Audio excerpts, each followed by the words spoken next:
right, welcome to today's episode of Tomorrow's Leader, where we dive deep on all things leader related to leading yourself and leading others. I'm John Laurito, your host on this beautiful Saturday in February. I love it. We got good weather coming here. Oh, I love the weather. Love springtime. Love it. Love it. Even though we're nowhere near springtime, it's beginning of February, but as long as it feels like spring, then I feel good.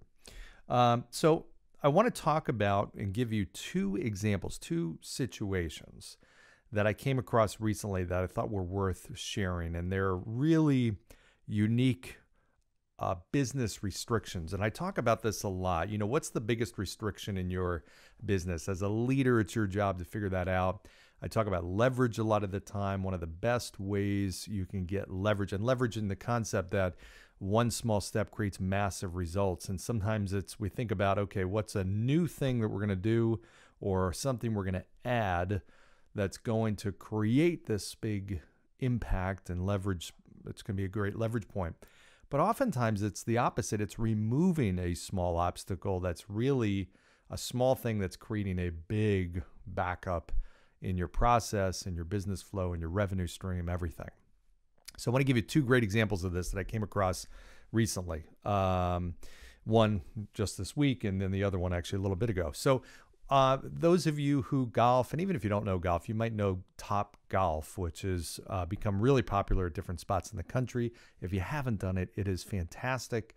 It's basically you're playing golf in a whole different way. You've got these bays there's 3 or 4 levels of bays. So it's like basically you're teeing off, maybe 50 feet above the ground or 30 feet above the ground in many cases. And it's a game. You can go and it's like a driving range, but you've got these targets out there. You're having fun. You can eat, you can drink. They've got servers there. It's a blast. So they came out in this area that I live in Raleigh with a competitor. They don't have Top Golf, but they have something called Golf Shack. I think it's called Golf Shack. I feel like I'm messing up the name, but in any event, somebody's going to correct me because I don't think that's the name. Maybe it's better I don't give the name. But in any event, when you go there, now in fairness, this was back, I haven't been there this season, so we're in February. So this was the end of last year in September, October timeframe. But one of the craziest things, now everybody flocked to the place because it was like, whoa, this new place is open. We've heard about Top Golf. Awesome. Drive Shack. That's what it's called. Drive Shack. So we, I know everybody was like, John, come on. They're texting me as they are hearing this, and little do they know it's not live. I recorded it already. So anyway, I'm going to get all these future texts when people are listening to this. So anyways, you go to this place. They've got, I think I counted it, something like 300 and something different bays. So now each bay can hold, I think it's 8 people. So, I mean, you literally have the potential to get a couple thousand, maybe 2,500 people in there at one time paying money. I mean, that's a major revenue. Now, this thing is huge. I'm sure it comes with a massive price tag to build this thing. I mean, it's just, the upkeep of it, everything like that. But here's the wacky thing is when you go there, now they had opened a year or so ago, year and a half ago. Every time I've been there, and I'm not exaggerating at all, and people in Raleigh area, you'll know what I'm talking about. You'll agree. There is a 4-hour wait, not 40-minute, not an hour, 4-hour wait to go and play golf and do it. And the worst part about it is you cannot make a reservation. You cannot call ahead and put your name on a line or something like that. You literally have to go there and they tell you, okay, great, we got your name on a list. We'll call you in roughly 4 hours. And when I've done it, it truly is 4 hours. It's not like 4 hours and it suddenly turns into an hour. It is 4 hours. So needless to say, I haven't been there too many times. Crazy, wacky system, right? What? But now they've still been mobbed with business. Somehow this still works. But here's the thing that's really weird. When you go there, part of the reason for this is they're never using all 300 and something bays. they're only using something like I've seen, and I might be exaggerating on this one, but I'm just saying they're using a portion of them. I think one day I counted it was like 50 or 70 bays that they were using, and they were not using the other ones. So like 70% of the place was not being utilized. Now you've seen this when you've gone to a restaurant and you've seen like, okay, there's a wait, but then you look and you see all these empty tables. And you're like, well, why can't you just put me at that table? Well, what's the biggest restriction? The biggest restriction is not the fact they don't have an empty table, not the fact that they don't have food, not the fact that they don't have people cooking the food. And certainly not because they don't have customers wanting to purchase it. It's because they don't have a server. So they can't fill that section. That's the biggest restriction. In this case with Drive Shack, it's the same thing. It's the same exact thing. They had no servers. They had no people that could to wait on those bays. So because of that, they're paying for it, the upkeep of all this stuff, all this overhead, yet they're only generating revenue on 30% or 40%, and they're pissing people off too, telling them they got a 4-hour wait? What? Topgolf doesn't do that. Why would you do that? Why? Now, I think they've come up with a reservation system, which is better. So to their credit, they've evolved past that, ridiculously dumb decision. But it's still limiting, and I think this is still the case, that they're still not using the whole thing. Now, I get it. It's tough to find help. So I'm not, and especially this time, I'm not arguing this. This is a very real problem. Maybe it's not solvable, but I'm pretty certain it is. I'm pretty certain they could come up with something, some way that they can change and utilize the rest of that. And maybe it's even, I don't know, some degree of self-service, or hey, if you want food and drinks, you can only do certain bays. If you don't want, because there's a lot of people that golf, they don't want food and drinks. That's okay. They just really want to golf. There are some people like that. So why not give them an option? Hey, do you want a server or no? Or, hey, you know what? We're really short staffed, so we're going to give you a server, but it's going to be really slow. We're going to tell you right away. I mean, that even would be better. So maybe instead of each server working with 6 bays at a time, maybe they work with 12, but they tell the people ahead of time, hey, here's the deal. We're really stretched. I don't know. I'm brainstorming here, but there's got to be a solution to that other than just sucking it up and losing all kinds of money on that end, affecting your brand because you're telling people 4 hours. I mean, people might do that once, maybe twice. You figure out something else to do, but they won't keep coming back. That's a problem that's got to be solved. So that in itself is the biggest restriction. It doesn't matter how much they improve the facilities or come up with new games that you can play, which they do. It doesn't matter if they drop their prices. It doesn't matter if they come up with new parking spots. It doesn't matter if they advertise better. It doesn't matter if they change the lobby when you walk in. It doesn't matter if they give you free golf balls when you come in. It doesn't matter. It doesn't matter. The only thing that mattered, and it doesn't matter because they still have that problem with not being able to get enough people using the facility. I mean, they got more demand than they have supply. That's a problem. That needs to get fixed, and it's fixable. So I'm open to your ideas. Listen, honestly, this is just my opinion, my thoughts. I'm interested for people who may know more about that, or people from Drive Shack. Listen, it's a great business. It really is. I'm not here to, I truly think it's a great place with one big restriction that needs to be fixed. And again, if you've already fixed it, I'd love to know about it, and that'd be great. So that's story number one. Let's go on to story number two. Story number two is I was working with a business, a company that's based in India, and they've come out with a lot of different apps and whatnot, and great organization, great company.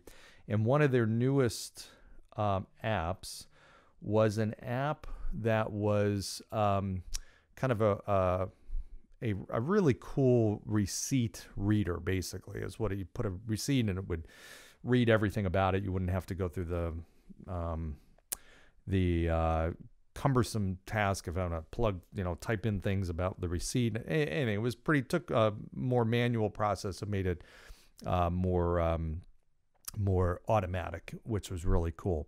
And I was going through it and kind of looking at a demo and stuff like that, and they were walking me through it. And I'm going to change a little bit about this, about the numbers, but we kind of get the gist of this. So there was a subscription fee to this. We were talking about, okay, how does somebody do this? So if a company is going to use this, and it's a subscription, which normally things like this are a subscription per person. And so if you do something like, LinkedIn, or you do these different programs like Constant Contact, all this kind of stuff, it's a per user subscription fee that you're paying, and they're usually pretty nominal. They're not crazy. And that was really the direction that this conversation was heading, is that there's a subscription fee that was pretty nominal. Let's say it's $50 a month, whatever it is.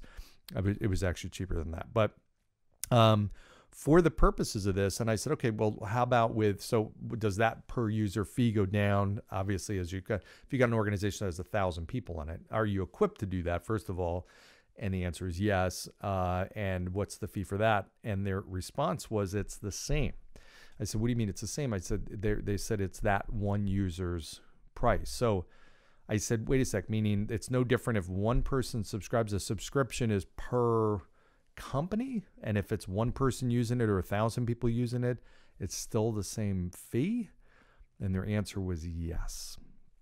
Now, if I was the CEO of a company that has 1,000 employees and I loved everything I heard about this, and it really solved a big problem that I had, streamlined our business, and I heard the fee was $50 a month for my enterprise, my organization with 1,000 employees and 1,000 users and all that stuff, that's pretty much where the conversation would end, right? And the reason is I would naturally be thinking, okay, there's no way the economics of that work. There's no way you're going to be able, that this is really truly going to be set up to really work in an organization that's big with that many users and that many potential problems and that much servicing. It just, there's no way. It's way too underpriced. So I think about, sometimes I haven't seen that before really, but the biggest restriction in that was not the product. It was not the service. People were great. The company was great. The product itself was great. The price was just way too low, way too low. Sometimes people think the biggest restriction is the fact that something's too expensive. And yes, sometimes that's the case. You can overprice yourself or outprice yourself, price yourself out of the market. But in this case, it was too low, way too low. I kind of scratched my head. I'm like, I don't get it. And in any event, that's follow-up conversations. But that was just a great example of where, again, you've got to think about, as the leader of your organization, what are the potential issues? What in a situation like that when it comes to pricing? And that's a tough one. It's really tough because you've got competition, you've got costs that you're trying to you're keeping in mind, fixed costs, variable costs. You've got different periods of time which affect pricing, all kinds of stuff. You've got global issues, everything. But in a situation like that, a big part of it is the buyer is making a decision. There's perceived value with your pricing. If I go in and I see, a shirt that I've liked and it's $100, and then suddenly I see it's on sale, see the same shirt and it's $15. My immediate thought is, okay, what's wrong with it? Or it's not the same shirt, it's a knockoff.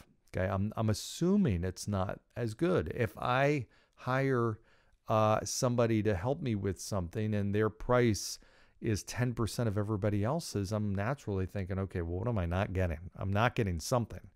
There is value perceived with price. So in that case, there's just no way that works out. Way underpriced. And if that's a market they're trying to get into, if it's truly a 1 or 2 person organization, that's their target. Okay, I get it.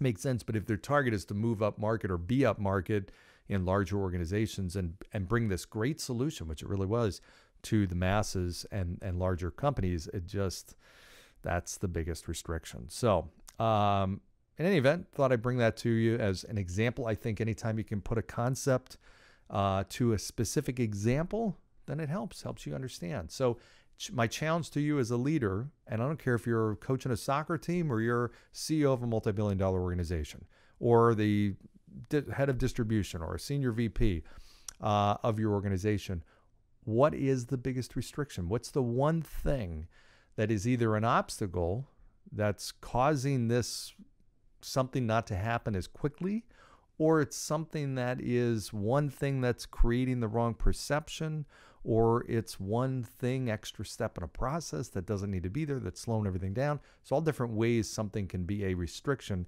What's the one biggest restriction to your organization? You figure that out, you're really close to tapping into huge, huge levels of growth. Huge levels of growth. Hey, I'm coaching a soccer team. What's the one thing that is holding us back from winning more games? What's the one thing, if we're going to pinpoint it, why are we not performing better during game time? What is it? Is it that we're running out of steam and we don't have the endurance? Is it that the players don't know the plays?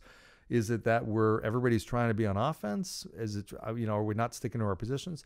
I don't know. What's the one biggest restriction? Figure that out again, and you're on the cusp of opening up massive levels of growth for you and your organization.